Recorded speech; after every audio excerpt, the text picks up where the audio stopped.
Hello friends, welcome to my YouTube channel Veena Tailor. કેમ છો બધા? મજામાં? અને વીણા સીવણ ક્લાસમાં તમારું સ્વાગત છે. તો આજે આપણા ક્લાસનો 8મો દિવસ છે અને આજે આપણે શરીર ઉપરથી એટલે કે બોડી ઉપરથી બ્લાઉઝનું માપ લેતા શીખવાનું છે. તો હું મારા શરીર ઉપરથી તમને માપ લેતા શીખવાડીશ. તો સૌથી પહેલા તો આપણે બ્લાઉઝની લંબાઈ ચેક કરીશું. તો લંબાઈ કેટલી છે? તો લંબાઈ ચેક કરવા માટે આપણો આ જે સિલાઈનો ભાગ છે શોલ્ડર ઉપર જે સિલાઈ લગાવેલી છે ત્યાંથી આપણે આ રીતે પટ્ટીને મૂકી દેવાની આ રીતે, અને અહીંથી આપણે બ્લાઉઝની લંબાઈ ચેક કરવાની. તો અહીંયા આપણી આવે છે 15 ઇંચ. તો આપણે આગળની સાઈડથી લંબાઈ ચેક કરી, એ જ રીતે હવે આપણે પાછળની સાઈડ આ રીતે અહીંયા શોલ્ડર ઉપર મૂકી અને આ રીતે ચેક કરી લેવાનું કમ્પ્લીટ. જેટલી સુધી તમારે લંબાઈ રાખવી હોય એટલે સુધી. તો મારી લંબાઈ 15 ઇંચ છે, તો તમે જોઈ શકો છો કે 15 ઇંચ કમ્પ્લીટ આપણું આવી ગયું છે. તો એ રીતે આગળ પાછળની આપણે લંબાઈ ચેક કરી દીધી. હવે આપણે શોલ્ડરનું માપ લઈશું.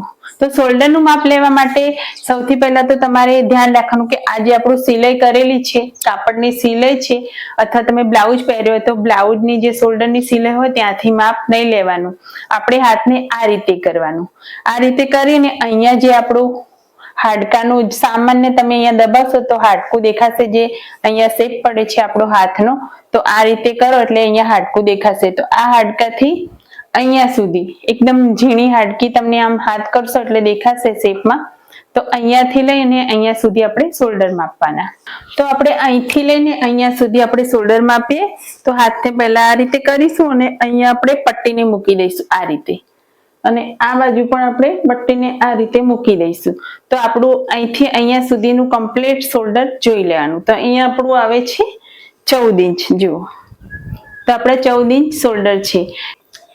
જેમ જેમ હું માપ લેતી જઉં છું તેમ અહીંયા સાઈડમાં લખાતું જાય છે આપણું માપ, તો તમે એ ચેક કરી લેજો. તો આપણી લંબાઈ અને શોલ્ડરનું માપ આવી ગયું. હવે આપણે છાતીનું માપ લેવાનું છે. તો છાતીનું માપ લેવા માટે આપણે આ રીતે પટ્ટીને પકડી લઈશું અને આ રીતે આપણે માપ લેવાનું. એકદમ ટાઈટ ખેંચીને નથી લેવાનું, આ રીતે સામાન્ય. તો આપણું અહીંયા આવે છે 38 ઇંચ. તો 38 ઇંચ આપણું છાતીનું માપ છે. હવે આપણે કમરનું માપ લઈશું. તો કમરનું માપ લેવા માટે આપણે પહેલા તો આ રીતે પટ્ટીને રાખી અને આ રીતે અહીંયા જે આપણું શેપ પડે છે નીચે ત્યાં લેવાનું. પછી આટલેથી નથી લેવાનું, આપણે આ રીતે માપ લેવાનું. તો અહીંયા આપણું આવે છે 33 ઇંચ. એકદમ કમર છાતીના ભાગમાં તમે થોડું લૂઝિંગ રાખશો તો વાંધો નહીં, પણ કમરનું એકદમ ટાઈટ માપ લઈ લેવાનું. જે આપણું હોય એ જ લેવાનું કમ્પ્લીટ, લૂઝિંગ બી નહીં રાખવાનું એમાં. તો આ રીતે ટાઈટ પકડી અને જોઈ લેવાનું. આપણું આવે છે 33 ઇંચ. તો આપણું કમરનું માપ. તો કમરનું માપ લીધા પછી આપણે બસ્ટ પોઈન્ટનું માપ લઈશું. તો બસ્ટ પોઈન્ટનું માપ લેવા માટે આપણે આ રીતે શોલ્ડર ઉપર પટ્ટીને મૂકી દઈશું અને અહીંથી આપણે જોઈ લઈએ. તો આપણું અહીંયા આવે છે 11 ઇંચ. તો આપણે 11 ઇંચ ઉપર બસ્ટ પોઈન્ટનું માપ લઈશું. તો બસ્ટ પોઈન્ટનું માપ આપણું આવ્યું છે 11 ઇંચ. હવે આટલું કર્યા બાદ આપણે બાયનું માપ લઈશું. તો બાયનું માપ લેવા માટે આપણે અહીંથી એક્ઝેક્ટ એવું નહીં કે આપણે કાપડની જે બ્લાઉઝ કે ડ્રેસ પહેર્યો એની સિલાઈથી ડાયરેક્ટ લેવાનું, એવું નથી લેવાનું. જેમ આપણે શોલ્ડરનું માપ લીધું એ જ રીતે આ રીતે આપણે પકડી ઉપરથી અને નીચે સુધી જેટલી બાય રાખવી હોય એટલી આપણે રાખવાની. તો આપણે ટૂંકી બાય રાખવી હોય તો જેટલી 3 કે 3.5 4 ઇંચ, અથવા તો તમારે ખૂણી સુધી રાખવી હોય તો તમે આ રીતે અહીંયા પટ્ટીને મૂકી અને આ રીતે ખૂણીને વાળો. જ્યાં આપણી ખૂણી વળે ત્યાંથી સામાન્ય ઉપર આપણે માપ લેવાનું આ રીતે 11 ઇંચ. તો મારી બાયની લંબાઈ 11 ઇંચ થાય છે, પણ આપણે અહીંયા 10 ઇંચ લેવાનું છે. કારણ કે એક કમેન્ટ આવી હતી કે 1 મીટર અસ્તરના કાપડમાંથી તમે 10 ઇંચની બાય પણ કટિંગ કરીને બતાવો. તો આપણે 1 મીટર કાપડમાંથી કમ્પ્લીટ આપણો બ્લાઉઝ કટિંગ કરવાનો છે. એની શું રીત છે, કઈ જગ્યાએ સાંધો મૂકવાનો, એ બધું આપણે કટિંગના વિડીયોમાં શીખવાડવાનું છે. તો આપણે બાયની લંબાઈ અહીંયાથી લીધી 10 ઇંચ. હવે આપણે પહોળાઈ લેવાની. તો પહોળાઈ માટે આપણે બાયને આ રીતે મૂકી, તો આ રીતે મૂકી અને ડાયરેક્ટ નથી લેવાનું. કારણ કે તમે આ રીતે ડાયરેક્ટ માપ લઈ લીધું, કમ્પ્લીટ આપણું 11.5 આવ્યું, હવે આપણે આ રીતે બ્લાઉઝ સીવાઈ જાય પછી હાથ વાળીએ તો એકદમ ટાઈટ પડે અહીંથી આપણું, એટલે આપણે પહેલાથી જ માપ લો ને એ વખતે જ પટ્ટીને આ રીતે મૂકી અને હાથને આ રીતે વાળી દેવાનું, એટલે આપણે જેટલું આવે ને એટલું લઈ લેવાનું, આ રીતે વાળીને ટાઈટ ફિટિંગ કરીને લેવાનું. તો આપણું અહીંથી 12 ઇંચ આવી ગયું. પટ્ટીને આ રીતે મૂકો અને હાથને સામાન્ય આ રીતે વાળો, એટલે તમારો આ ભાગ જે છે ને એ થોડો ટાઈટ થશે, એટલે પટ્ટી થોડી ખુલશે. તો આપણું અહીંયા આવે છે 12 ઇંચ. પહોળાઈ છે આપણી 12 ઇંચ. હવે આપણે લાંબી બાય એટલે કે ખૂણી સુધીની બાય કરવી છે, તો આપણે અહીંયા ઉપરથી પણ માપ લઈ લઈશું. તો અહીંથી આપણે ઉપરથી લઈએ તો અહીંયા આપણું ઉપરનું આ રીતે ટાઈટ કરવાનું 14 ઇંચ આવે છે. તો અહીંથી આપણું 12 ઇંચ આવ્યું, સામાન્ય ઉપરથી આપણું 14 ઇંચ આવ્યું. હવે આપણે આર્મ હોલ માપવાનું છે. તો આર્મ હોલ માપવા માટે આપણે પટ્ટીને આ રીતે પહેલા તો પકડી લઈશું, આ રીતે અહીંયા મૂકી અને પટ્ટીને પકડી લઈશું અને અહીંયા નીચેથી આપણે આ રીતે માપી લીધું આર્મ હોલ.